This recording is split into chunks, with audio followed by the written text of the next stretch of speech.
जय एवरीवन, स्वागत है आपका वी नेशन ट्रिपल वन के एक नए एपिसोड में, जहां आपके लिए लेकर आते हैं इंडियन डिफेंस की प्रमुख अपडेट्स को सबसे पहले। तो चैनल को सब्सक्राइब करना मत भूलिएगा। आज के इस वीडियो में हम पहले बात करने वाले हैं लॉन्ग रेंज एंटीशिप मिसाइल के बारे में।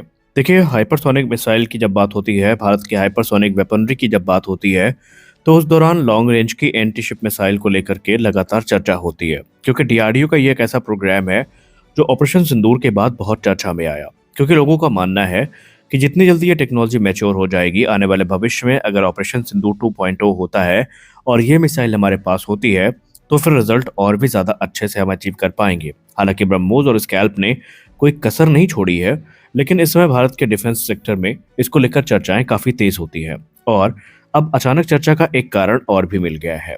आप सबको पता है कि गणतंत्र दिवस आने वाला है और उसके लिए परेड की रिहर्सल शुरू हो गई है।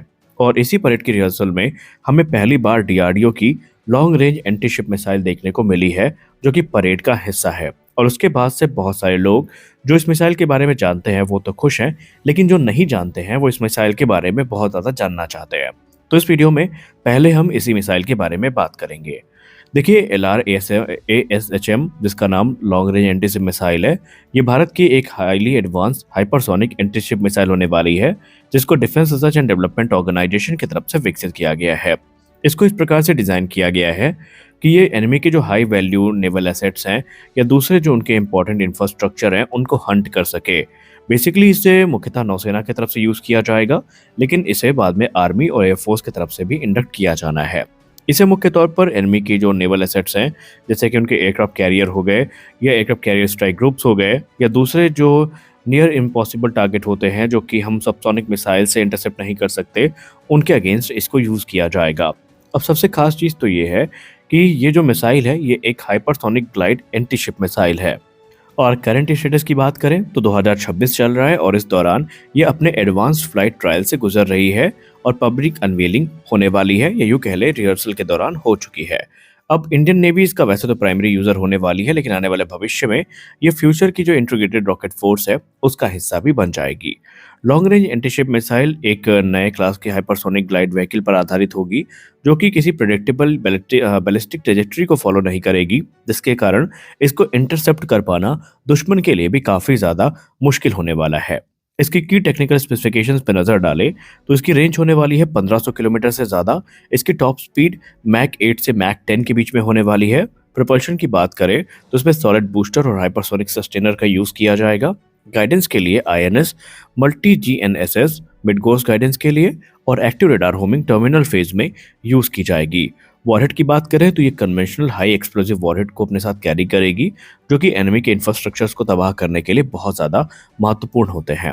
लॉन्च प्लेटफॉर्म की बात करें तो ये रोड मोबाइल TEL यानी टेलीपोर्टर इलेक्ट्रो लॉन्चर व्हीकल जो होती है उससे लॉन्च की जाएगी, और बाद में इसके जो नेवल वेरिएंट है वो वॉरशिप से भी प्लान किए जा रहे हैं।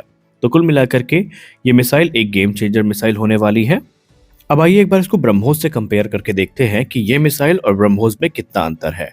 क्विक कंपैरिजन होगा, बहुत बड़ा कंपैरिजन नहीं होगा।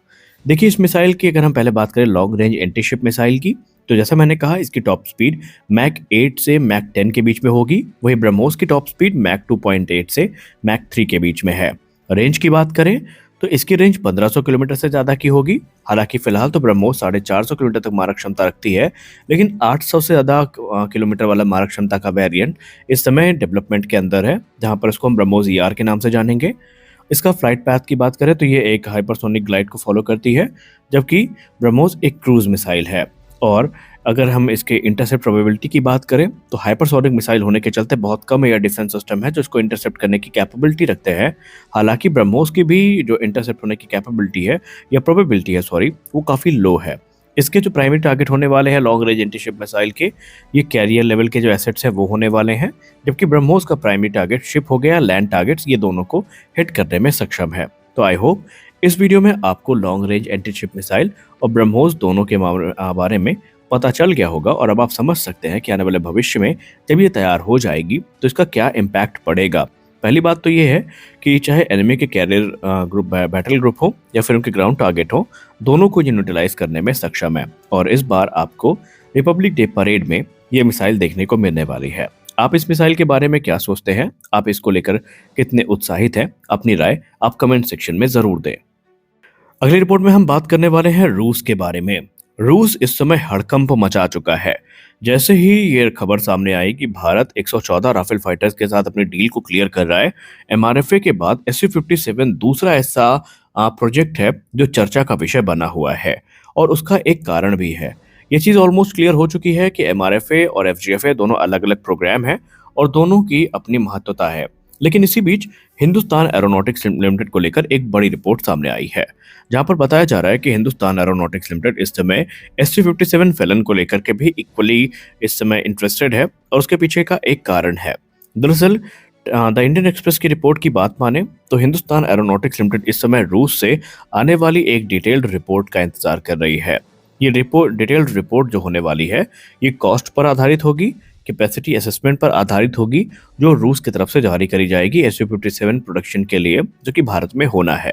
हालांकि अभी तक कोई निर्णय नहीं लिया गया है कि हम इस जेट को खरीदेंगे नहीं खरीदेंगे, लेकिन एचएएल ये एक्सपेक्ट कर रही है कि रूस की तरफ से जो इवैल्यूएशन लेटर है, ये इस महीने के अंत तक रिसीव हो जाएगा और उसके बाद इसका एक गहन अध्ययन होगा और ये आउटलाइन किया जाएगा कि एस्टिमेटेड एक्सपेंडिचर कितना होगा, इंफ्रास्ट्रक्चर रिक्वायरमेंट क्या होगी, प्रोडक्शन रोड मैप कैसा है और इस प्रोग्राम को डोमेस्टिकली लॉन्च करने में समय कितना लगेगा।